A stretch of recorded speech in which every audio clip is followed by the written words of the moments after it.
ദൈവമനുഷ്യൻ്റെ സ്നേഹഗീത അധ്യായം 57. കൊറാസീമിനടുത്ത് വെച്ച് കുഷ്ഠരോഗിയെ സുഖപ്പെടുത്തുന്നു. അങ്ങകലെയുള്ള ഒരു ഗുഹയുടെ വാതിൽക്കൽ ഒരു കുഷ്ഠരോഗി നിൽക്കുന്നു. രോഗം അയാളിൽ വല്ലാത്ത മാറ്റങ്ങൾ വരുത്തിയിരിക്കുന്നു. എല്ലും തൊലിയും മാത്രം. അർദ്ധനഗ്നനാണ്. ഉണങ്ങി വരണ്ട ഒരു മൃതദേഹം പോലെ. വിരലുകൾ നഷ്ടപ്പെട്ട, കാലുകൾ വളഞ്ഞു തിരിഞ്ഞിരിക്കുന്നു. ഒരു മനുഷ്യൻ്റെ അവയവങ്ങളാണെന്ന് തോന്നുന്നില്ല.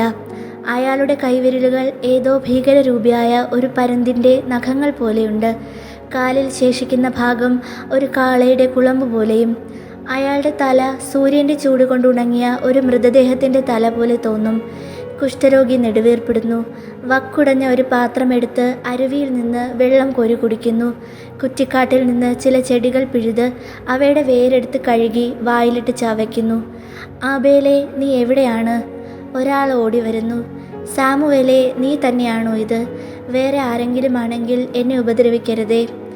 ആബേലേ, ഇത് ഞാൻ തന്നെയാണ്. ഞാൻ സുഖം പ്രാപിച്ചു.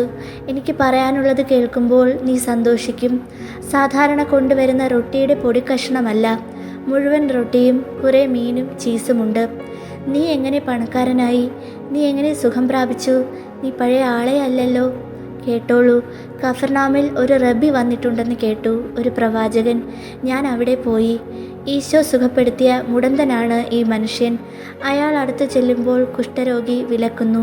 എനിക്കിപ്പോൾ ഒന്നിനെയും ഭയമില്ല. നീ ഇതെടുത്ത് ഭക്ഷിക്കൂ, ഞാൻ സംസാരിക്കാം.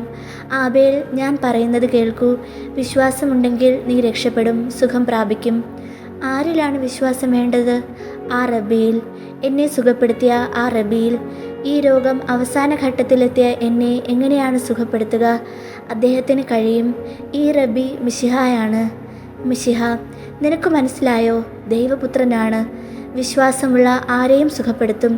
ഞാൻ വിശ്വസിക്കാം, തീർച്ചയായും വിശ്വസിക്കാം. പക്ഷേ മിശിഹായെ ഞാൻ എങ്ങനെ കാണും? ഞാൻ നിന്നെ ഗുരുവിൻ്റെ അടുത്ത് കൊണ്ടുപോകാം. അദ്ദേഹം ഇന്ന് ഈ വഴി പോകും. ഞാൻ നിന്നെ ഒരു കാട്ടിൽ കൊണ്ടു നിർത്താം. പിന്നെ ഗുരുവിനെ വിളിച്ചു കൊണ്ടുവരാം. എന്നാൽ വേഗം ചെല്ലൂ. കുറ്റിക്കാട്ടിലേക്ക് ഞാൻ തനിയെ പോയിക്കൊള്ളാം.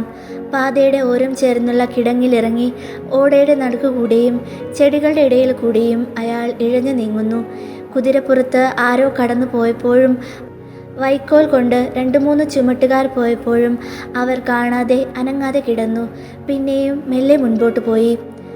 ഈശോയും സാമുവേലും അവിടെ എത്തി കാത്തു നിൽക്കുന്നു. നീ എങ്ങനെ അവനെ കണ്ടുമുട്ടി? ഈശോ ചോദിക്കുന്നു. എൻ്റെ കാലുകൾക്ക് സ്വാധീനമില്ലാതായ ശേഷം ഭിക്ഷയെടുത്താണ് ഞാൻ ജീവിച്ചത്. ഇതുവഴി കടന്നു പോയപ്പോൾ ഈ പാവത്തിനെ കണ്ടു. വിശന്നു വലഞ്ഞ് അയാൾ റോഡിൻ്റെ വക്കോളം എത്തി. എൻ്റെ കയ്യിലുണ്ടായിരുന്ന റൊട്ടി കഷ്ണത്തിൻ്റെ പകുതി ഞാൻ അയാൾക്ക് കൊടുത്തു. അന്നു മുതൽ ഞങ്ങൾ ചങ്ങാതിമാരായി. ആഴ്ചതോറും എന്തെങ്കിലും ആഹാരം അവന് കൊണ്ടുവന്ന് കൊടുക്കും.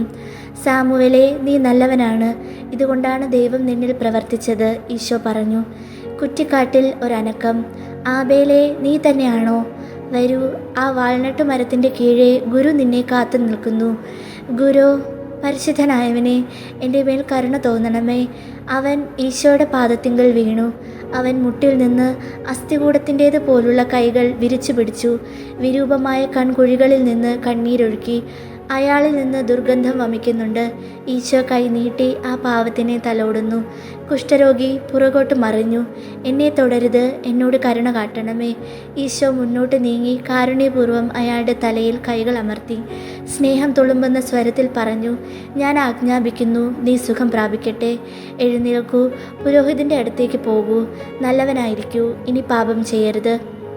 ആബേലേ, നീ സുഖം പ്രാപിച്ചിരിക്കുന്നു, സാമുവേൽ വിളിച്ചു പറഞ്ഞു. അവന് വിശ്വാസമുണ്ടായിരുന്നത് കൊണ്ട് ഇത് അർഹതപ്പെട്ടതാണ്. പോയിക്കൊള്ളൂ. ഗുരു, ഞാൻ അങ്ങേ വിട്ടുപോകില്ല. വിട്ടുപോകാൻ സാധ്യമല്ല. നിയമം ആവശ്യപ്പെടുന്നത് ചെയ്യുക. നമ്മൾ വീണ്ടും കണ്ടുമുട്ടും.